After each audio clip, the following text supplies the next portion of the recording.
que tu conducta es una, cuando estás en la iglesia o en el devocional o en algún momento, y en otro momento eres distinto, así no es, mi estimado fariseo. No, querido hermano Fari, así no es. Mi estimado Fari, no es. El Señor es Señor de todo nuestro tiempo. No son los momentos o los lugares los que son santos, somos nosotros los que somos santos. Estamos estudiando Mateo 23 y estamos estudiando los ayes, porque estamos estudiando esas 8 veces que Jesús dice en Mateo 23, ay de vosotros escribas y fariseos hipócritas. No, es que a uno le gusta cuando están vaciando a alguien que no sea uno, entonces por eso es bonito, ¿no? Qué rico, dígales más, porque no es a uno. Cuando le dicen a uno algo, uno es delicado, ¿no? Pero qué bueno, dígales más a esos fariseos hipócritas, bueno, y no le diga más, hipócritas está bien. Pero a través de eso estamos viendo cosas de la religiosidad que a Jesús le disgustan, para nosotros no hacerlas. Porque le cuento una cosa, ellos queriendo agradar a Dios rechazaron a Jesús. ¿Sabe por qué rechazaron a Jesús? Porque querían agradar a Dios y tenían un concepto religioso que contradecía a Dios mismo y no se daban cuenta. ¿Qué tal que nosotros, sin darnos cuenta, estemos haciendo cosas y por querer agradar a Dios y lo estemos rechazando y lo estemos ofendiendo? Entonces vale la pena revisarnos, aprovechemos el regaño del otro. ¿Usted no se acuerda que estaban revisando algún trabajo de la universidad o del colegio, alguna tarea? Y al que estaba más adelante le pegaban qué regaño. Ay, pero mire, ni siquiera hizo bien esto, eso era con rojo y los márgenes y tal. Y usted, ¿qué tal? Présteme el rojo. No, así estamos haciendo, mirando la vaciada que les pegan a ellos, para nosotros no hacer lo mismo. Hay más, ya hemos estudiado varios ayes y hay más de los que hemos estudiado ahí en Mateo 23. Estudiamos estos 3, ¿recuerdas? Que dice, mas hay de vosotros, escribas y fariseos hipócritas, porque cerráis el reino de los cielos delante de los hombres, pues ni entráis vosotros, ni dejáis entrar a los que están entrando. Recuerda que lo estudiamos ya, dijimos, fariseos ni rajan, ni prestan lacha, dijimos, ni colás, ni dejáis colar. ¿Sí me entiendes? Dijimos también ahí. El segundo, hay de vosotros escribas y fariseos hipócritas, porque devoráis las casas de las viudas y como pretexto hacéis largas oraciones, por esto recibiréis mayor condenación. Vimos que ellos no se preocupaban por las personas realmente. El 15, hay de vosotros escribas y fariseos hipócritas, porque recorréis mar y tierra por hacer un prosélito y una vez hecho le hacéis 2 veces más hijos del infierno que vosotros. Pareciera una buena labor evangelizar y ganar, pero ellos simplemente lo estaban haciendo para exhibirse a sí mismos y a la persona la abandonaban. Eso ya lo estudiamos, si no, usted lo puede ver en la clase que está grabada ahí. Hoy vale la pena que revisemos estos que están en el versículo 16 en adelante. Dice, hay de vosotros guías ciegos que decís, si alguno jura por el templo no es nada, pero si alguno jura por el oro del templo es deudor. Eso sí está grave. Insensatos y ciegos, porque ¿cuál es mayor, el oro o el templo que santifica el oro? También decís, si alguno jura por el altar, no es nada. Pero si alguno jura por la ofrenda que está sobre él, es deudor. Necios y ciegos, porque ¿cuál es mayor, la ofrenda o el altar que santifica la ofrenda? Pues el que jura por el altar, jura por él y por todo lo que está sobre él. Y el que jura por el templo, jura por él y por todo lo que lo habita. Y el que jura por el cielo, jura por el trono de Dios y por aquel que está sentado en él. Hay una actitud muy religiosa y en ese tiempo se manifestaba mucho en ese grupo de los fariseos, que era un celo tremendo por qué parte es más santa que qué otra parte. Si bien el llamado era que aprendieran y le enseñaran al pueblo a diferenciar entre lo que es santo y lo que no es santo, todo el Antiguo Testamento y toda la ley tiene un propósito, mostrar a Cristo. Cualquier cosa de la ley, cualquier tradición, cualquier cosa de la liturgia o de la celebración que no señala a Cristo, nosotros hemos dicho, no sirve para nada. Lo que no señala a Cristo no sirve para nada. Lo que no señala a Cristo. Si nuestra reunión no muestra a Cristo, no sirve para nada. Si mi trabajo no muestra a Cristo, no sirve para nada. Si mi vida no muestra, si mi hogar no muestra a Cristo, si mi espiritualidad no muestra a Cristo, si no me muestra a mí, el super Richard, ¿sí? Como muy sabio, como muy santo, no, es para mostrar a Cristo. Todas estas cosas, inclusive las que ellos decían tan santas, oye, el candelabro tiene que señalar a Cristo. Y esta tacita, bueno, señala a Cristo. No está como que no señala a Cristo, entonces bótela. No sirve sino lo que señale a Cristo Jesús. Ese era el propósito, pero ellos por el celo de las cosas y por estar dándole con el santómetro, midiendo qué cosa era más santa, estaban ocupados de las cosas, cositeros, siempre eran así. El Antiguo Testamento, por ejemplo, en Hechos nos muestra la grandeza de Dios y por qué Dios permitió, por ejemplo, que le hicieran un templo y un altar. ¿Por qué permitió? Ellos están peleando por la santidad del altar y están diciéndole, ¿y no están preocupados por el que lo habita? ¿Están preocupados por el altar que por el que habita el altar? ¿Por el templo que por el que habita el templo? Hechos capítulo 7, verso 44, empieza a contar dónde puede estar la confusión de ellos. Dice, tuvieron nuestros padres el tabernáculo del testimonio en el desierto, ¿saben? Ese era un templo móvil, desarmable, carpa. Como había ordenado Dios cuando dijo a Moisés que lo hiciese conforme al modelo que había visto. Dios le dio el modelo cómo hacerlo. El cual recibió a su vez por nuestros padres, lo introdujeron con Josué al tomar posesión de la tierra de los gentiles, a los cuales Dios arrojó de la presencia de nuestros padres hasta los días de David. Este halló gracia delante de Dios y pidió proveer tabernáculo para el Dios de Jacob. Mas Salomón le edificó la casa. Está contando la historia del templo, que fue el tabernáculo que tuvieron en el desierto, y luego cuando lo entró Josué, y luego cuando David trató de construirlo, pero finalmente construyó el templo, su hijo Salomón. Es un recuento que está haciendo. Y luego mira este razonamiento, dice, si bien el Altísimo no habita en templos hechos de mano, como dice el profeta, el cielo es mi trono, y la tierra, ahí donde pongo los pies para descansar, ahí donde, el estrado de mis pies. ¿Qué casa me edificaréis? Dice el Señor. ¿O cuál es el lugar de mi reposo? ¿No hizo mi mano todas estas cosas? Está diciendo, los estoy guiando a que hagan un tabernáculo que después les voy a permitir hacer un templo, pero no crean que es que yo voy a vivir solo ahí. Eso tiene un propósito. ¿Cuál es el propósito de todas las cosas, sobre todo en el Antiguo Testamento? ¿Cuál es? Señalar a Cristo, va a mostrar a Cristo. Si no, no sirve para nada, ni el templo. Y a Jesús lo mataron porque le faltó el respeto al templo. Y él estaba hablando del templo de su propio cuerpo. Él era el templo. Mira lo que Dios está haciendo. Y hagamos ese razonamiento todos para no caer en ese error fariseo. Ese Dios maravilloso en el que nosotros creemos hizo los cielos. Él habita los cielos. No solo los habita, los creó con su mano, con su voz. Creó el universo, que es infinito, que todavía no lo hemos imaginado. No ha sido posible calcular la grandeza, la magnitud de lo que el universo es demasiado grande. Pero ese universo, en alguno de estos puntitos, cualquiera, escoja el que quiera, un puntito, escojamos ese. Ay, como por molestar, me queda más cerca. Bueno, escojamos ese. Ese universo tiene una galaxia. Es una galaxia, un puntito de esos que vimos, es la galaxia. Y esa galaxia tiene en un puntito de esos, cualquiera, escoja el que quiera. En un puntito de esa galaxia tiene un sistema que es nuestro sistema, que lo llamamos el sistema solar. Era un puntito de esos. Mire dónde vamos. ¿Recuerdas el universo? La galaxia, el sistema solar tiene ahí en el tercer órbita un planeta que llamamos Tierra. Ahí vivimos nosotros. La mayoría, algunos viven por ahí en las nubes, pero la mayoría vivimos ahí en la Tierra. Ahí es. Ahora, ese planeta precioso, Tierra, donde habitamos, mire, es que es gigante. Y comparado con lo que hemos visto, ¿qué es? Una micra, un granito de arena despreciable. Ahora, dentro de ese granito de arena despreciable hay una zona. ¿La alcanzan a ver ahí? La puse en amarillito. No, esa es una prueba de optometría que le estoy haciendo. Voy a abrirle. Esa zonita que está marcada con amarillo es una parte del Medio Oriente. En esa parte del Medio Oriente hay otra parte que se llama Israel, más pequeña. Y en esa parte que se llama Israel hay una provincia que se llamaba Judea. ¿Sí? Mire cómo voy. Y en esa provincia que se llamaba Judea había una ciudad. Se llamaba Jerusalén. A ver, miremos la más grande. En esa ciudad que se llama Jerusalén había un monte, una explanada. Y en esa explanada se construyó el templo. Y en ese templo había un cuartico pequeño que se llamaba el lugar santísimo. Y en ese lugar santísimo había un cofrecito de 1,20 por 60 por 1,20. Un baúl del tamaño hermoso, santo, precioso. Y ahí habitaba Dios. El análisis que hace el libro de los Hechos es decir, ¿en serio? O sea, ¿de verdad? Usted no estará confundiendo con Aladino, que veía una lámpara y la frotaban, y otro con 3 dedos y viene a molestar. ¿Sí? No, está imaginándose eso.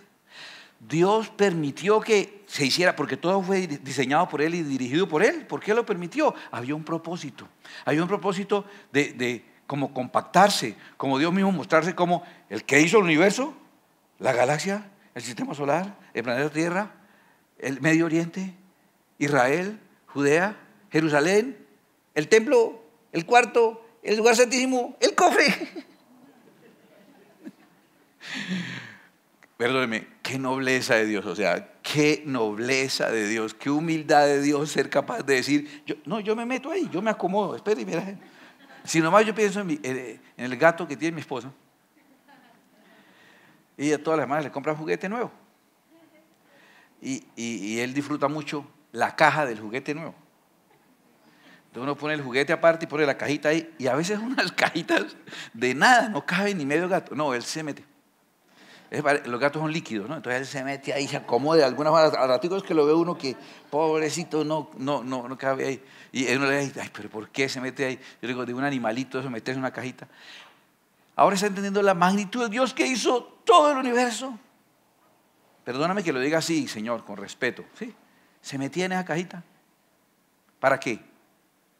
Para estar con el pueblo, para andar con ellos, para ser el Dios que está con nosotros. Y cuando necesitaban y lo sacaban, ¿se acuerdan? Para una guerra. Y venían y lo adoraban. Esa cajita era una cosa maravillosa, pero tenía un propósito.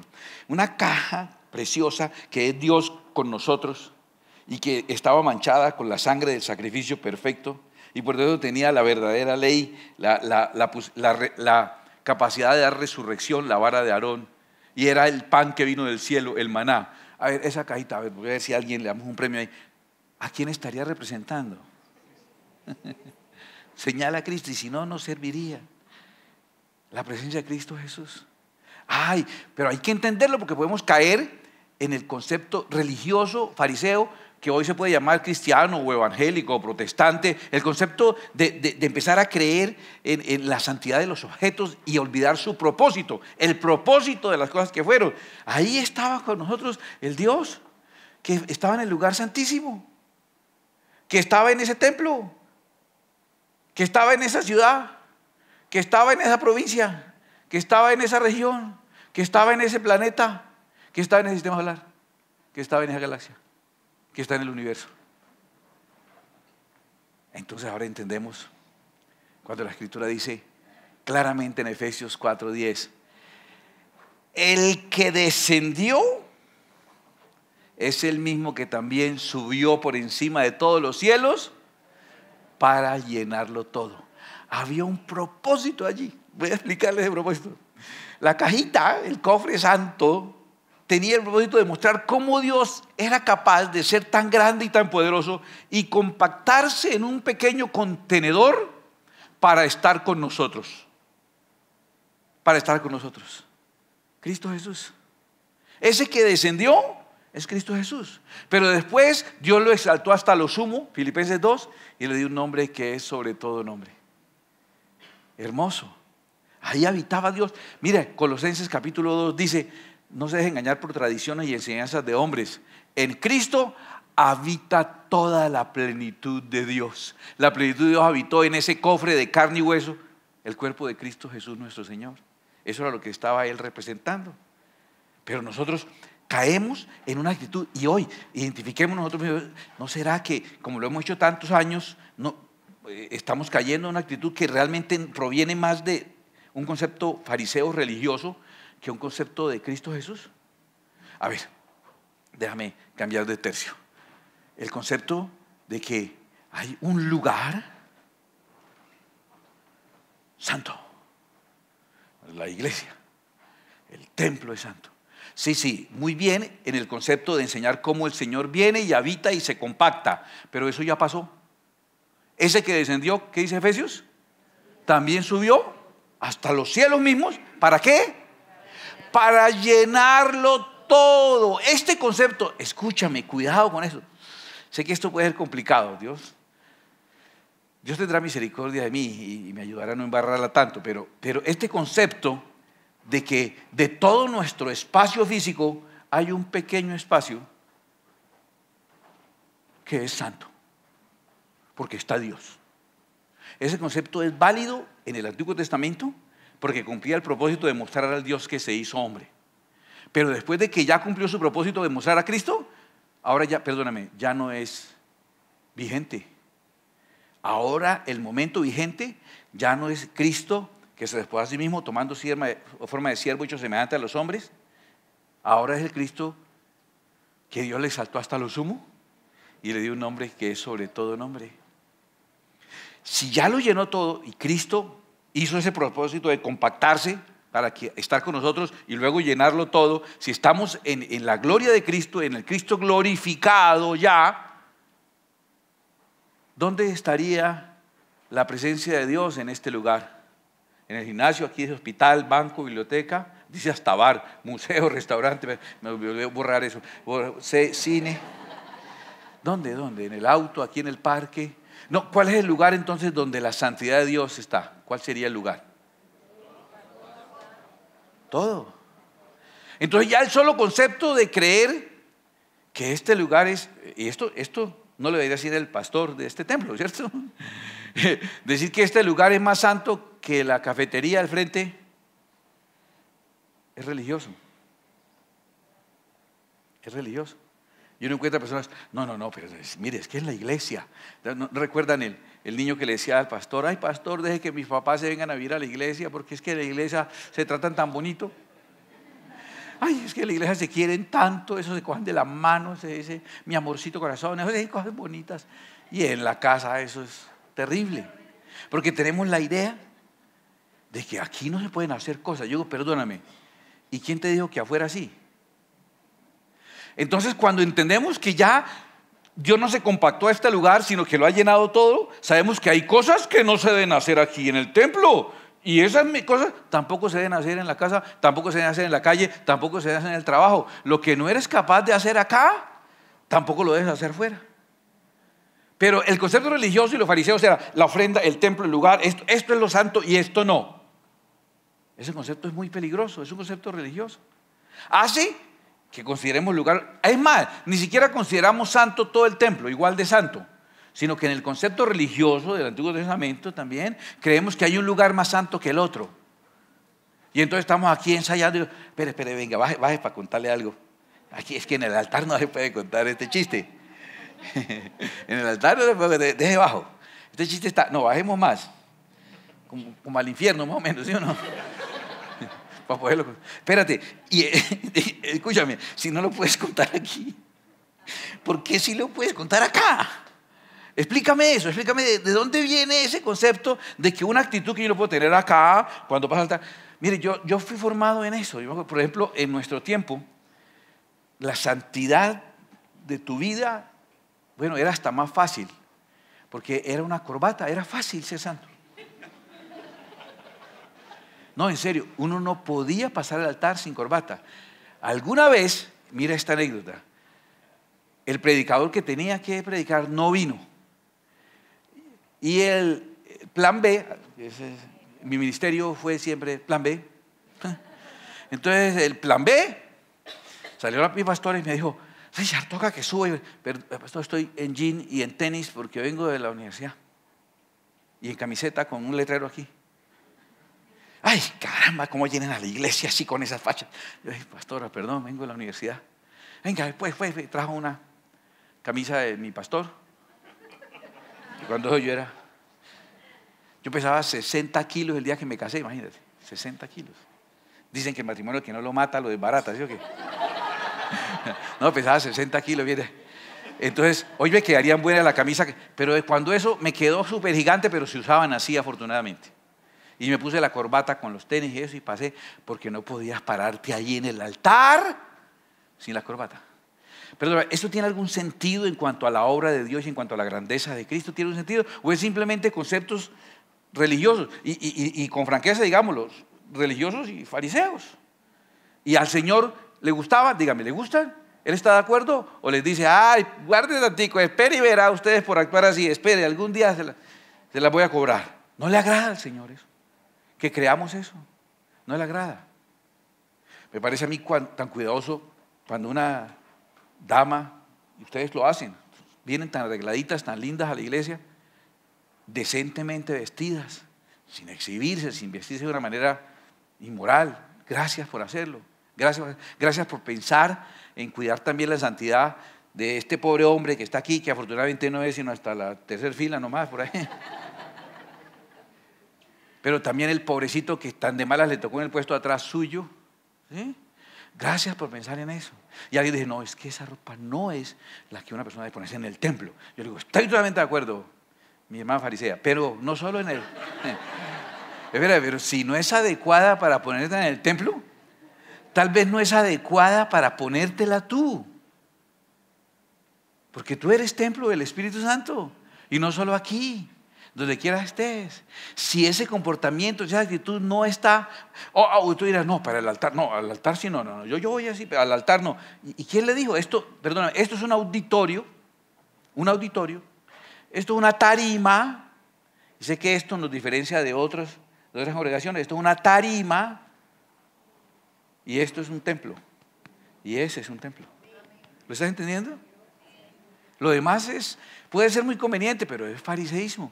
Y trae una consecuencia. Como tienes que diferenciar entre uno lugar y tienes que comportarte distinto de un lugar a otro, entonces ese pensamiento fariseo, ¿qué termina generando con esa actitud de los fariseos de diferenciar? No, es hasta aquí, y de aquí para allá no puede, de aquí para allá sí, pero de aquí a allá sí se puede. En tal lugar sí, pero en la calle soy otro. No sé si conoce usted alguna persona, espero usted no sea esa persona, que se comporta de una manera cuando está en el templo y de otra cuando está en el trabajo o en la universidad o en la cuadra o en la casa. Yo espero que no, porque si tienes una conducta en un lado y otra en otro, eso tiene un nombre. Es como ponerse máscara, ponerse una máscara. ¿Y eso cómo se llama? Hipocresía. ¿Y quiénes eran los más hipócritas? Los fariseos. Entonces tienes que ser coherente donde quiera que estés. Coherente. Donde quiera que estés, tienes que estar, porque si no estás cayendo en una conducta farisea. Y lo peor, para satisfacer eso, entonces la opción que te queda es asumir esa bipolaridad, esa dualidad de que eres uno cuando está en el templo, manito, Dios le bendiga, el siervo, la sierva, y otro cuando estás en otro ambiente. ¿Sí? Terrible. Esa dicotomía, esa bipolaridad. Pero usted es bipolar. A veces sí, a veces no. A veces sí, a veces no. Es un cristianismo así. No, que no dependa, escúchame, que no dependa del lugar, que sea la misma persona. En el modelo que yo me levanté, que era muy bueno, si salimos, gracias a Dios, en el camino del Señor, firmes, es porque nos enseñaron bien. Pero reconozco que habían brochazos de una religiosidad que hoy decido llamar a la religiosidad, decido llamarla fariseísmo, porque es lo que la Biblia me enseña. Y entonces cuando se trataba, usted tenía una voz para hablar allá y otra distinta para hablar aquí en la tarima, en el altar, perdón. Usted sube al altar, yo no sé si era la corbata lo que lo apretaba uno tal vez. Pero usted ve aquí la persona usando y no sé qué, y un acentico, y un estilo, y unas palabras totalmente. Y cuando la persona se bajaba, pasoñero, todo bien, ¿sí o qué? Y uno está, espere, pero es que no entiendo. Si no es la misma persona, ¿por qué habla aquí distinto y allá distinto? Por esa dualidad, por esa doble vida que genera la religiosidad. Recuerdo cuando empecé a predicar hace muchos años. Hoy es más fácil que ustedes me escuchen predicar así, pero en los 70 y pico, en los 80, que alguien predicara así, eso era escandaloso, y muchas personas no me invitaron y no me dejaban predicar en sus iglesias porque le parecía que era una persona que era irreverente. Alguien me dijo, es que usted ora como si estuviera hablando con Dios. Dígame, ¿qué dice uno ahí? O sea, ¿qué puedo decir? Yo digo, bueno, tiene razón, me voy, porque es que orar es hablar con Dios.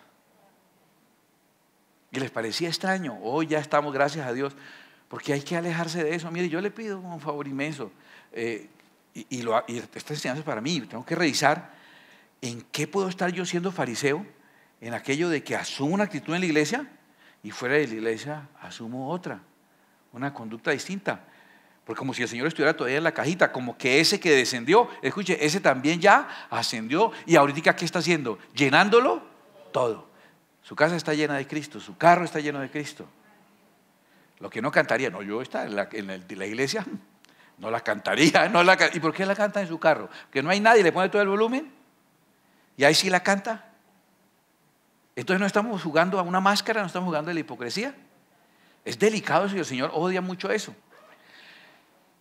Y ahí le voy a poner los otros ayes, que también nos faltan. Sé que no alcanza tal vez a leer hasta allá, pero voy a leer otros ayes también que habla de vivir una vida de apariencia, que es lo que el Señor más aborrece. El Señor, le voy a decir algo, el Señor termina amando más la sinceridad. Así no sea lo más santo. ¿Se acuerda el fariseo orando? Gracias a Dios, Padre, te doy, porque ayuno 2 veces a la semana, doy diezmos de todo. Guardo la ley, no soy como este publicano aquí. Y el publicano ahí humillado. Fuera de eso el fariseo, esa oración que hizo y con voces de altar. ¿Sí? Y este hombre que no sé qué, aleluya, y no sé. ¿Y quién vive? Y no sé. ¡Ay, santo! Yo estoy calentando mucho, ¿cómo era a las 9? Dios mío. Y el otro pobre nomás miraba y decía, sí, Señor, sí, verdad, verdad, verdad. Y este que es un tal, no, sí, señor, eso es cierto, ¿para qué le digo que no usted sabe? Y este que no ayuna, no, yo quiero ayunar, yo sí, es un tragón, señor, la verdad, sí, ¿para qué? Y no dije más, no, señor, ¿cómo? Entonces reconocí, cuando le ayude Dios, ay, señor, ¿sabe qué? Vemos así. El que le dijo, Señor, sé propicio a este pecador, es lo único que pudo hacer, ser sincero y decir, yo sí, la verdad, ¿para qué? Yo sí soy la embarrada, Señor. Pero yo vine aquí a hablar con usted un rato porque lo quiero, Señor. Yo sé que me merezco que usted me rechace y me odie porque yo no soy tan bueno como ese otro señor. Ay, algún día. Pero, Señor, yo sí conmigo sí le fue mal conmigo, Señor. Taco burro con yo porque yo sí, maluco, yo sí soy malo, hago una cosa buena, hago 20 malas.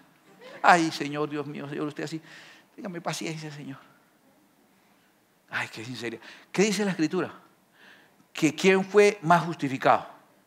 El sincero, a pesar de que no hacía todas las cosas correctas. Usted viene a impresionar a Dios ¿con qué? Eso odia mucho Jesús. Eso odia al Señor mucho. No hay la sinceridad de alguien que eres transparente. O sea, uno delante, Señor, es como esa salamanquesa en la ventana. Se le ve todo lo de por dentro. Así Dios ve todo lo que somos. Y odiaba esto. Ay de vosotros, escribas y fariseos hipócritas, porque limpiáis lo de afuera del vaso y del plato, pero por dentro está lleno de robo y de injusticia. Fariseo ciego, limpia primero lo de adentro del vaso y del plato, para que también lo de afuera sea limpio. Ay de vosotros, escribas y fariseos hipócritas, porque sois semejantes a sepulcros blanqueados, que por fuera la verdad se muestran hermosos, mas por dentro están llenos de huesos de muertos y de toda inmundicia. Así también vosotros por fuera, la verdad, os mostráis justos a los hombres, pero por dentro estáis llenos de hipocresía e iniquidad. Aprenda esto, que al Señor de verdad lo enoja, la hipocresía. Dios ama la sinceridad, el corazón contrito y humillado, el Señor no lo desprecia. Venga delante del Señor, no asuma un estilo aparente y externo. Permita una experiencia de cambio interno, que Cristo te transforme desde dentro, para que hagas el mismo donde quiera que estés, donde quiera que estés. De verdad. Ahora, también los fariseos y la religión no solo creen que hay lugares más santos que otros, sino creen que hay momentos más santos que otros. De verdad. Creen.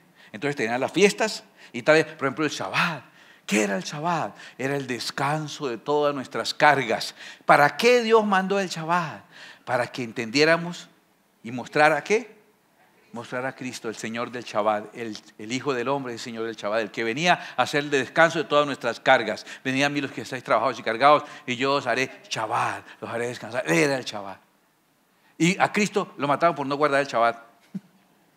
¡Uy, Dios mío! Han sido más brutos. Perdón. No, pero es que no se dan cuenta que las cosas, el propósito que tienen es mostrar a Cristo y señalar a Cristo. Entonces que hay momentos más santos que otros, que hay instantes más santos que otros. E incluso hay reuniones en el mismo lugar y con las mismas personas que son más. La Santa Cena es más santa que el otro domingo o el otro fin de semana normal, porque es Santa Cena. Por eso se llama santa. Pero el Señor lo llena todo. Gálatas 4:9 dice, el reclamo que Pablo le hace a la gente de Gálatas, pero es que venían los judaizantes a volverles a enfatizar y en guardar las fechas y todo. Mas ahora conociendo a Dios, dice Pablo, o más bien, siendo conocidos por Dios, ¿cómo es que os volvéis de nuevo a los débiles y pobres rudimentos a los cuales os queréis volver a esclavizar? Guardáis los días, los meses, los tiempos y los años. Dijo Pablo, me temo de vosotros que haya trabajado en vano con vosotros. O sea, qué decepción. ¿Están ustedes creyendo que hay un día más santo que otro? No, todo momento es santo. Escúchame, no es un momento santo que es el culto, y entonces yo soy santo porque estoy en el culto. Pero si estoy en el partido de fútbol, soy una porquería, un carnal, un mundano. Y si estoy en mi empresa, soy más mundano que cualquiera. Y si estoy en mi barrio, soy más peleón que cualquier vecino. Y no sé, perdonen si esto... Estoy hablando de gente de otra congregación, de otro país. Tristemente, en ocasiones, la persona más antipática, más tacaña, menos colaboradora, más fastidiosa, más conflictiva, el cristiano. ¿Esa vida está mostrando a Cristo? Y si no muestra a Cristo, ¿qué pasa con esa vida? No sirve. Si no muestra a Cristo, no sirve. Que mi manera de vivir muestre a Cristo Jesús. No hay unos días, unos momentos más santos que otros. Entonces yo tengo aquí mi cantidad de actividades en el día. Ay, pero aquí tengo mi momento, el momento devocional. Y en ese momento devocional siento que estoy como en un altar. Y cambio hasta de voz. Padre, Señor. Señor poderoso. Y uso palabras rebuscadas. Te digo que alguna vez alguien buscando palabras muy bíblicas, muy rebuscadas, oraba por alguien y decía, y Padre, bendícelo en todas sus concupiscencias.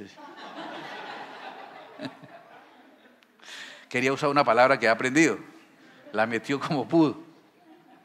Entonces, escúchame, eres uno cuando estás en tu devocional, pero otro cuando estás trabajando, otro cuando estás conversando con alguien, otro cuando vas en tu vehículo, otro cuando estás en la oficina o en la calle, eres otro. Si tu conducta, y nadie más lo sabe sino tú, no, realmente también lo saben los que lo conocen, pero dejémoslo así, esto, lo sabes sino tú,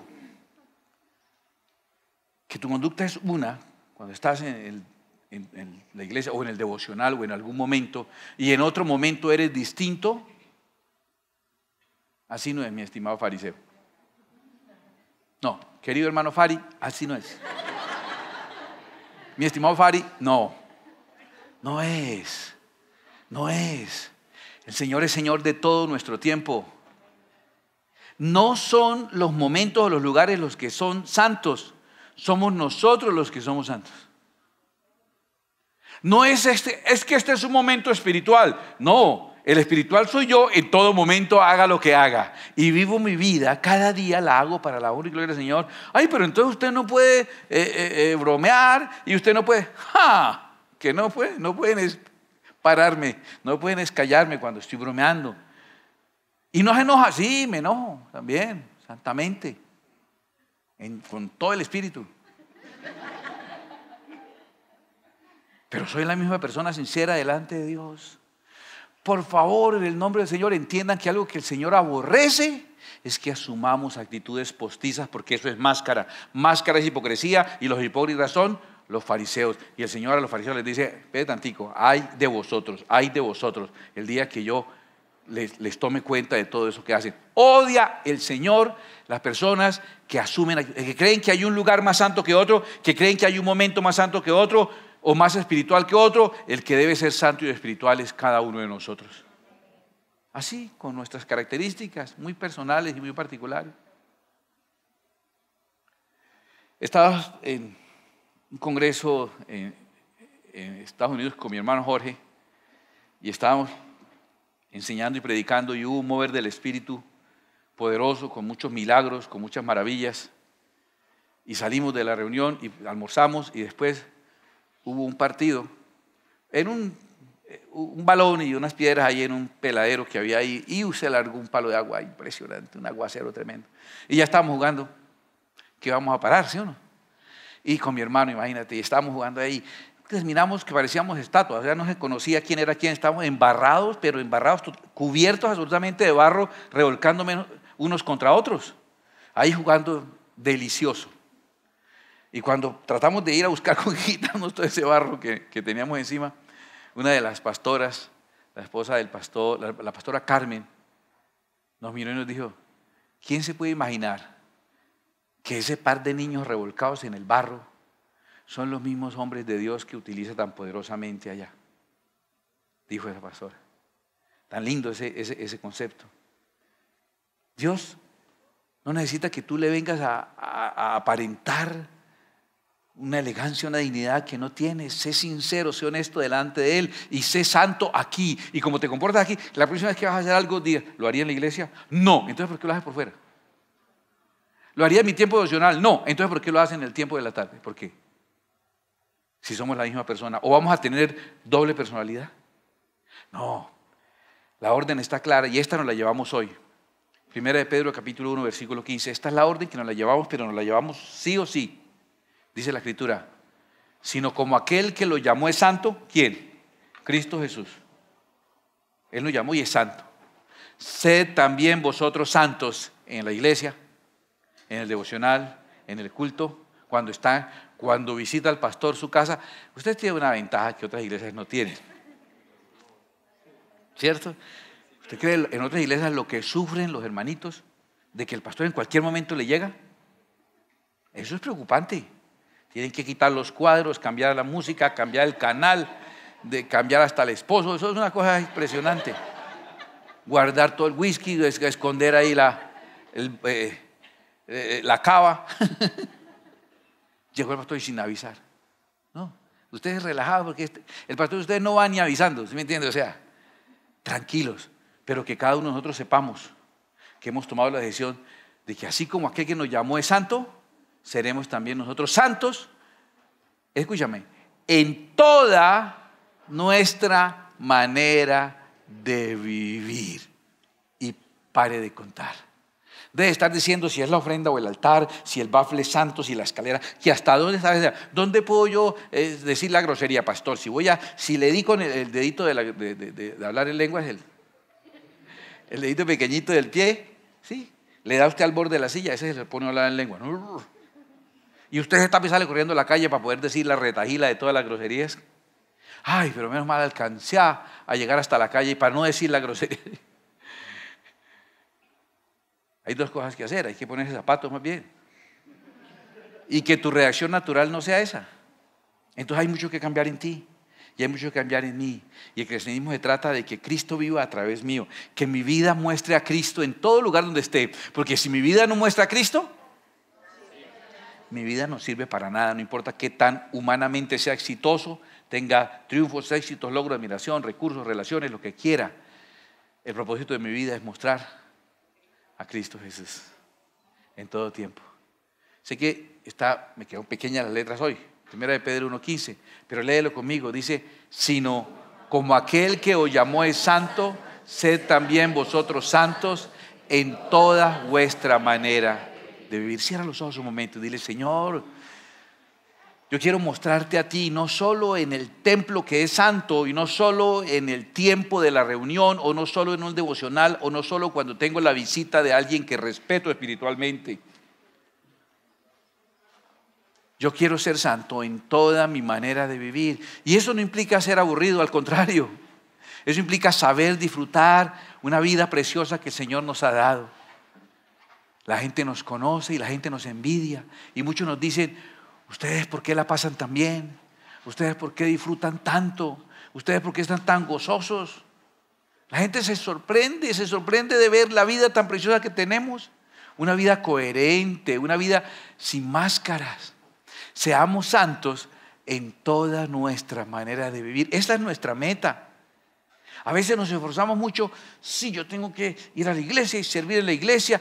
¡Qué bueno! Yo necesito personas que piensen así, pero Cristo necesita personas que piensen más que eso y decidan ser santos en toda su manera de vivir. En toda su manera de vivir. Actúa en tu casa como un lugar santo. Si tú haces que tu casa sea un lugar santo, es un templo del Señor, la presencia del Señor estará allí también.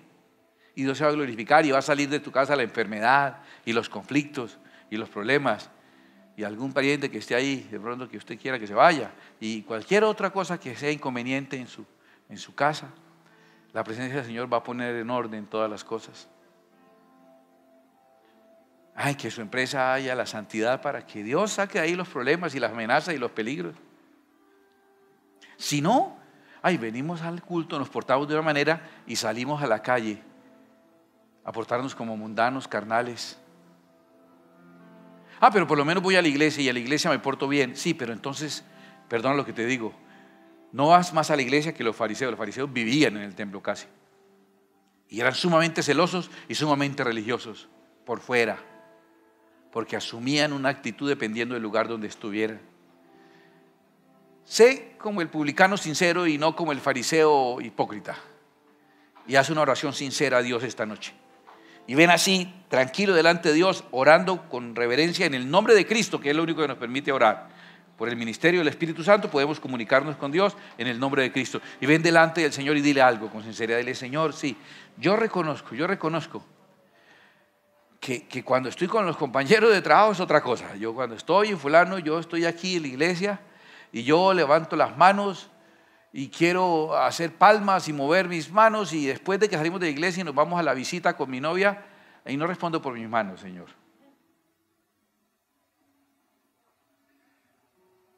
Y hago las cosas de una manera aquí y otra manera afuera. Señor, por favor, concédenos cumplir esta orden, porque tú eres el que nos llamó y eres santo. Concédenos ser santos en nuestra manera de vivir. En nuestra manera de vivir. Este es un lugar santo porque estamos nosotros los santos, y donde quiera que vayamos seguiremos llevando la presencia del Señor con nosotros. Con nosotros. Qué curioso. Yo soy tan equivocado, mire, lo digo con sinceridad, ustedes me conocen. Yo estoy tan erróneo y tan equivocado y me equivoco tanto. Yo hubiera hecho una iglesia muy bonita en el aposento alto. No, en serio, hubiera hecho tremenda iglesia. En el aposento alto. ¡Ja! Imagínate, donde descendió el Espíritu Santo primera vez. Sería una mega iglesia, ¿vio? Cristo no la hizo. Cristo lo llenó a cada uno con su Espíritu Santo y luego los mandó para la casa. Y luego, como no querían irse suficientemente lejos, permitió que hubiera una persecución para que se fueran todavía más lejos. Y en el aposento alto no hicieron una iglesia, no hicieron un templo, ni siquiera una célula. No. El templo es cada uno de nosotros y la presencia del Señor está en nosotros por su Santo Espíritu. Ponte de pie un momento, levanta ese templo que eres tú. Mira, glorifica al Señor, sé sincero, sé honesto delante de Dios, y saldrás más justificado que cualquier elegante hipócrita. Saldrás más justificado si eres honesto delante del Señor. Padre, bendito sea tu nombre y bendito seas tú por enviar a tu Hijo. Bendito seas por haberte recogido hasta una cajita para enseñarnos que un día toda la plenitud tuya habitaría en Cristo Jesús, igual como tú habitabas en esa cajita. Toda la plenitud de Dios habitando en un hombre manchado con la sangre del sacrificio perfecto, un hombre en el cual hay salvación, un hombre al que puedo traer cuando estoy en apuros, al que puedo llegar y me rescata. Ese hombre es mi Señor Jesucristo. Pero luego Él ha sido exaltado y lo ha llenado todo. Gracias, Cristo, por estar aquí en mi vida. Gracias por estar en mi casa, en mi cuarto. Gracias por estar en mi automóvil, en mi empresa, en mi trabajo. Gracias por estar conmigo en las calles. Qué sorpresa para los primeros cristianos cuando el Espíritu Santo venía fuera del templo, en el aposento alto. Pudo haber venido en el templo, ellos también se reunían en el templo, pero fue en una casa, y luego por las calles y por las casas la presencia de Dios llenaba a cada familia y cada persona. Hay un evangelio distinto, un evangelio no fariseo, un evangelio no religioso, un evangelio no religioso. Sí, tendremos respeto del lugar, tu llegada puntual, tu presentación, tu participación, tu ofrenda en la iglesia. A mí me habla más de tu cultura que de tu espiritualidad. Y hay que tener muy buena cultura. Hay que ser una persona que honra y respeta. Pero de tu santidad me habla es cómo actúas cuando estás fuera del templo. Cómo actúas cuando estás en otro lugar. Y si no lo eres así, dile al Señor, Señor, no soy así. Señor, aquí te habla este fariseo. Yo asumo actitudes dobles, Señor, lo confieso. Confieso que hay un lugar, un espacio especial, un grupo especial, una ocasión especial en la que se me enreda por ahí la Biblia, se me pierde por ahí la tarjeta de membresía de la iglesia, el diploma de bautismo se me enreda, la calcomanía de plenitud se me borra y actúo como cualquier mundano. Y te voy a decir una cosa, Señor, confieso que lo hago y te pido que me ayudes para no ser más. Yo quiero mostrarte a ti donde quiera que vaya. Yo quiero mostrarte a ti porque si mi vida no te muestra a ti, Señor, mi vida no sirve para nada. Y yo vivo para exaltar tu grandeza, para bendecir tu nombre y para adorarte. El propósito de Dios con este canal no es reemplazar tu iglesia, ni tu tiempo personal de estudio y de búsqueda de la presencia de Dios. Es apoyarte en tu crecimiento espiritual y el conocimiento de las Escrituras. Tú puedes apoyarnos a nosotros también cada vez que ves un video, cada vez que le das like, que lo compartes. Cuando te suscribas a nuestro canal, invitas a otros a suscribirse también. Es la manera en que tú nos apoyas para que nosotros también podamos seguirte apoyando. Que Dios te bendiga.